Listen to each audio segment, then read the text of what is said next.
꼭 가져야 할 최소한의 것만 두고 나머지 손가락을 풀어 과감히 놓아버리세요. 쉬운 일은 아닙니다.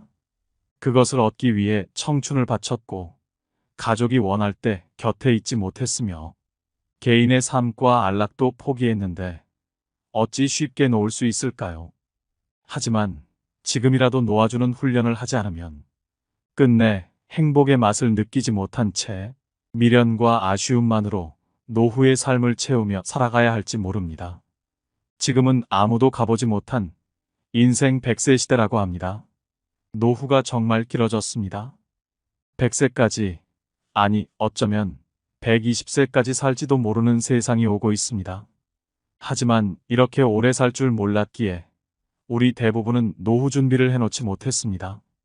노후는 인생의 마지막 불꽃을 피울 수 있는 시기입니다. 노후를 어떻게 보내느냐에 따라 인생 전체가 행복한 삶으로 결정될 수도 불행한 삶으로 결정될 수도 있습니다. 중년 노년이라면 당신의 노후는 당신의 부모와는 다릅니다. 우리는 우리의 부모님과는 다른 노후를 살아갈 수밖에 없습니다. 자녀에게 부양을 기대할 수도 없을 뿐더러 돈이 있다고 행복한 노후가 보장되는 것도 아닙니다. 수명은 늘고 퇴직은 빨라진 지금 몸과 마음이 함께 건강한 사람으로 행복한 노후를 영위할 수 있는 방법은 무엇일까요? 늙어가는 것은 바꿀 수 없지만 불행을 뿌리칠 수 있는 관점과 태도만은 자력으로 바꿀 수 있습니다. 그것이 노년에 가장 필요한 지혜입니다. 꽃길이 따로 있나요? 여러분의 삶이 바로 꽃인 것을요. 인생이 무료하고 무언가를 시작하기가 두려워진 중년 노년이라면 이 영상을 꼭 시청해 주시기 바랍니다. 오늘은 한 부자 노인의 유언을 통해 죽음의 문턱에서 갖는 후회들 그리고 고마움들에 대한 이야기를 해보겠습니다. 부자 노인은 과연 인생에서 지켜야 할 것과 버려야 할 것을 현명하게 알아봤을까요? 더불어 법륜스님의 노후를 지혜롭게 보내는 방법에 대한 말씀도 배워보겠습니다. 영상을 끝까지 시청해 주시고 주변의 소중한 분들에게도 공유하시면 더 많은 분들이 해안을 얻으실 수 있을 것입니다. 구독자 여러분 모두 황혼기를 황금기로 만드실 수 있는 시간이 되시길 소망합니다. 나의 편지를 읽게 될 소중한 지인들에게 바쁜 하루를 보내고 있다는 것을 압니다. 하지만 아무리 바빠도 밥은 꼭 챙겨 드세요. 여기까지 와보니 알겠습니다. 비싼 돈으로 산 핸드폰의 70%의 성능은 사용하지도 않았고 내 값비싼 차의 70%의 성능은 필요 없는 것이었고 호화로운 우리 집도 70%의 공간은 비어있는 것이나 마찬가지였으며 옷과 일용품들 70% 또한 지극히 필요가 없는 것이었습니다. 살아보니 인생은 경기장과 같더군요. 전반전은 학력, 지위, 권력 그리고 돈을 갖기 위해 애써 살아왔고 그런 것들이 높고 많으면 이기는 것인 줄 알았습니다. 하지만 후반전은 달랐습니다. 전반전의 승리를 위해 청춘을 바쳤던 하나밖에 없는 몸은 혈압, 당뇨, 혈당, 요산을 낮추기에 후반전은 급급했답니다. 전반전은 나보다 높은 감독의 명령을 따라야 했고 후반전은 나의 명주를 잡고 있는 의사의 명령을 따라야 했습니다. 이제야 알겠더군요. 전반전에서 높이 쌓았던 모든 것들이 잘못하면 후반전에서 누릴 수가 없다는 걸 말입니다. 하물며 경기도 중간에 쉬는 시간이 있거늘 나도 쉬어가며 갔어야 했던 것을 전반전에서 앞만 보고 정신없이 살았던 날들 이제는 씁쓸한 추억으로 남았습니다. 나의 편지를 읽는 아직은 건강한 여러분들에게 딱히 아픈 곳이 없어도 잠자는 거 아까워하지 말고 음료수만 좋아하지 말고 물 많이 마시고 괴로운 일이 있어도 훌훌 털어버리세요.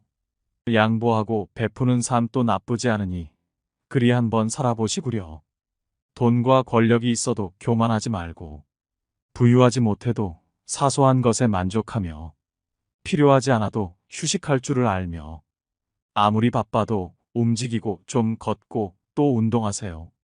50만 원짜리 옷의 가치는 영수증이 증명해주고 1억 원짜리 자가용은 수표가 증명해주고 20억짜리 집은 집 문서가 증명해주는데 사람 가치는 뭐가 증명해주는지 알고 있으신가?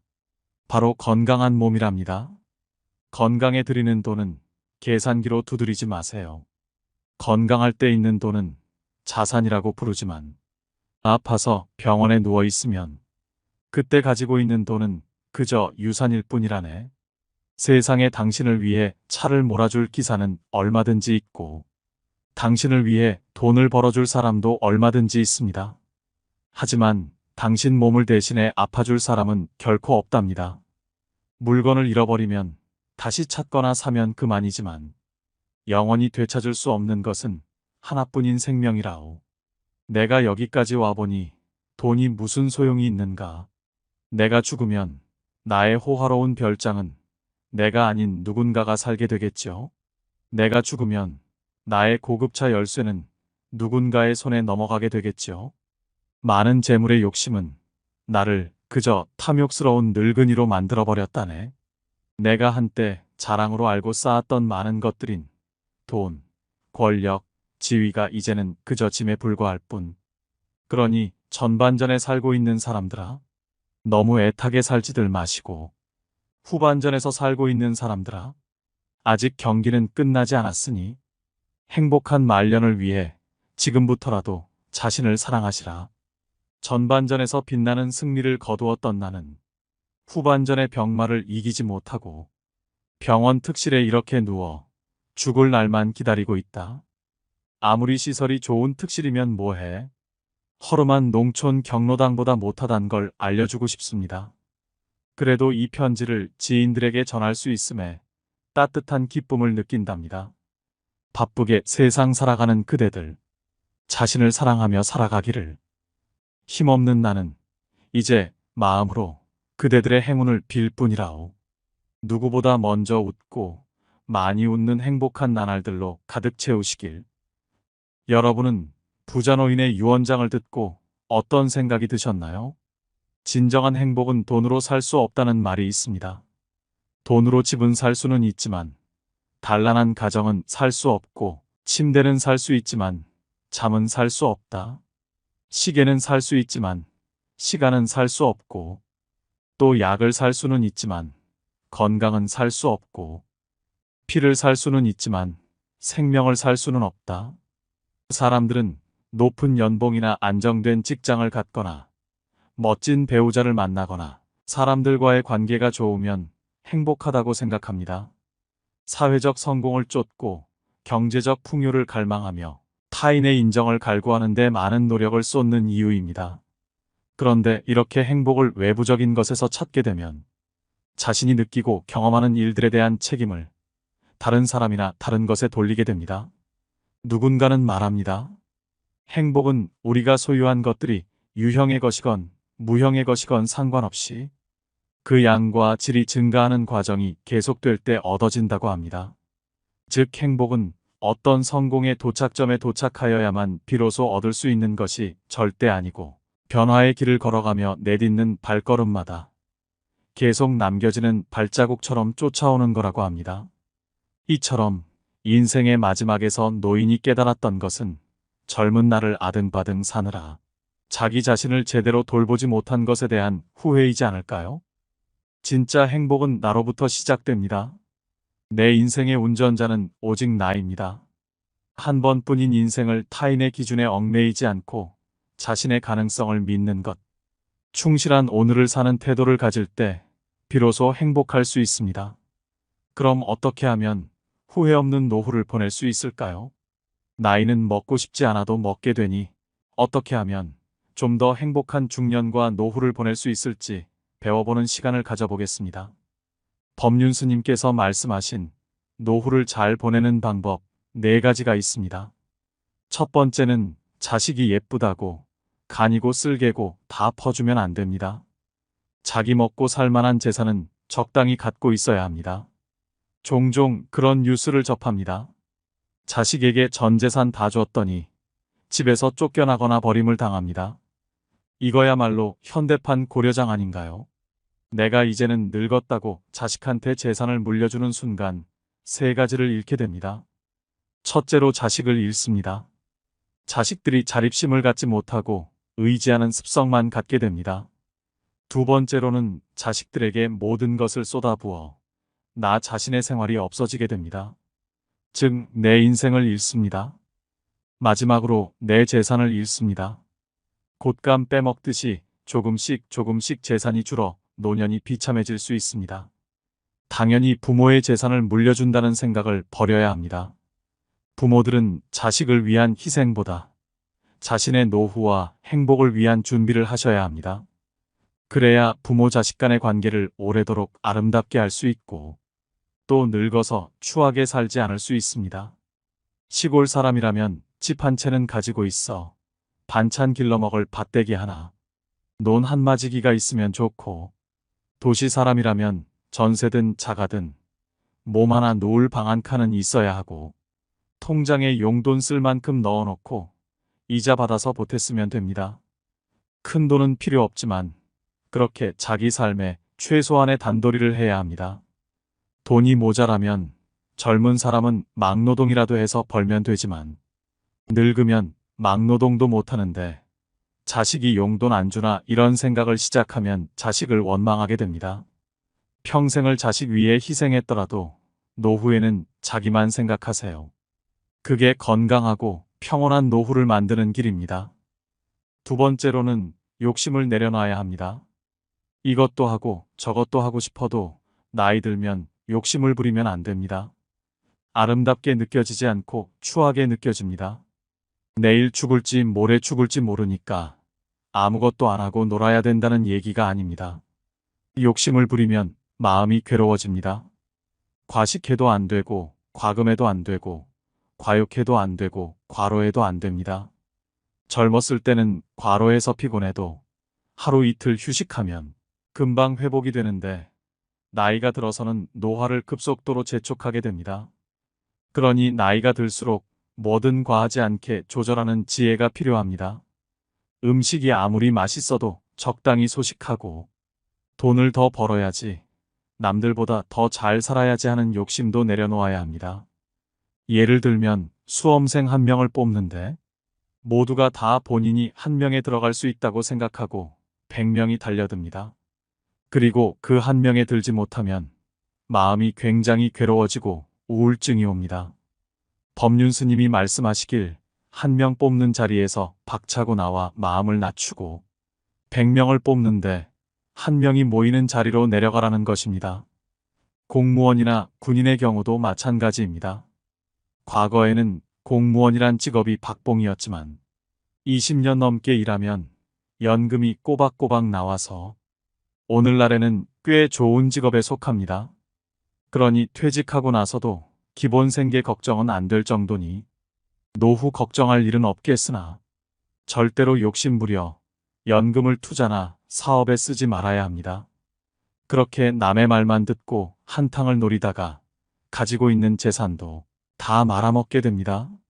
지금 가진 것에 만족하는 삶의 자세를 가지고 내가 가지지 못한 것에 몰두해 마음을 괴롭게 하지 마세요.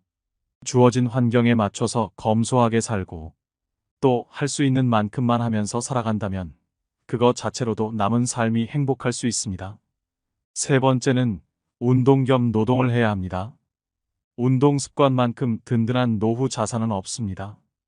유병장수가 아닌 무병장수를 위한 최고의 자산입니다.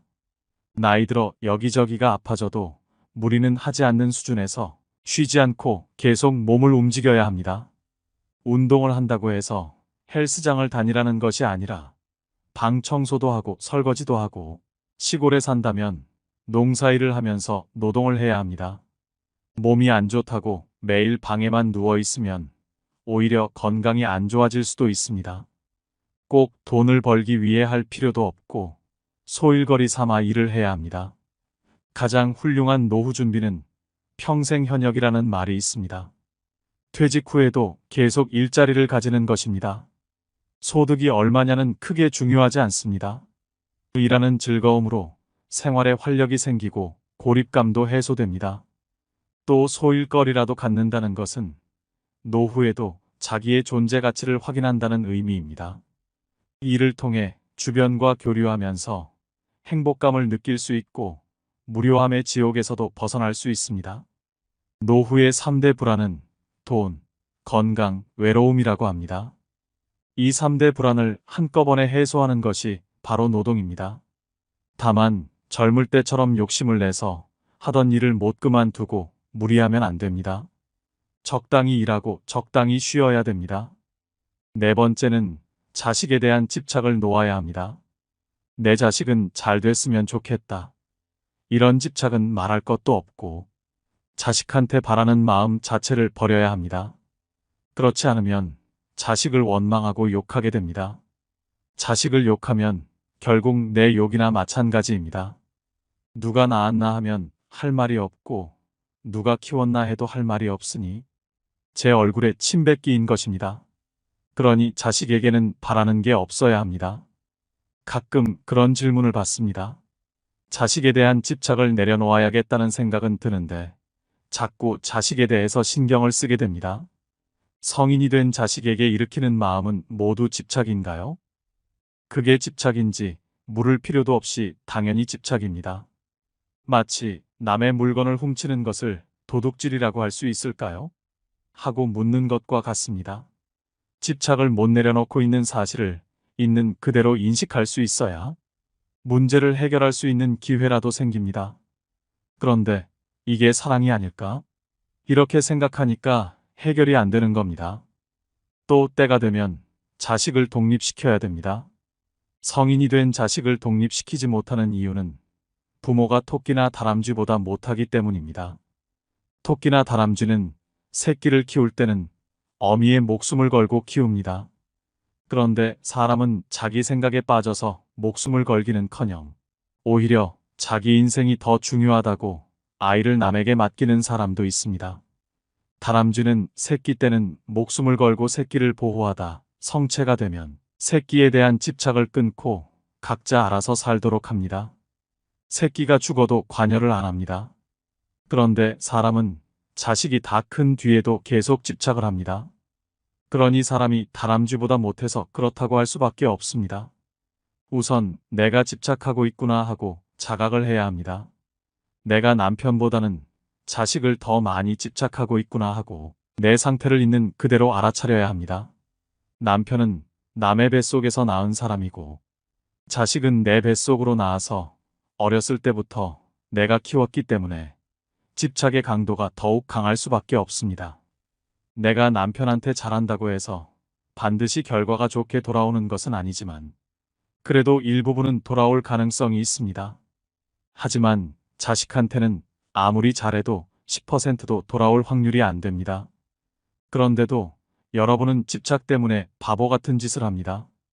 어떻게 하든 괜찮습니다. 남도 돕는데 자식을 돕는 것이 왜 나쁘겠나요?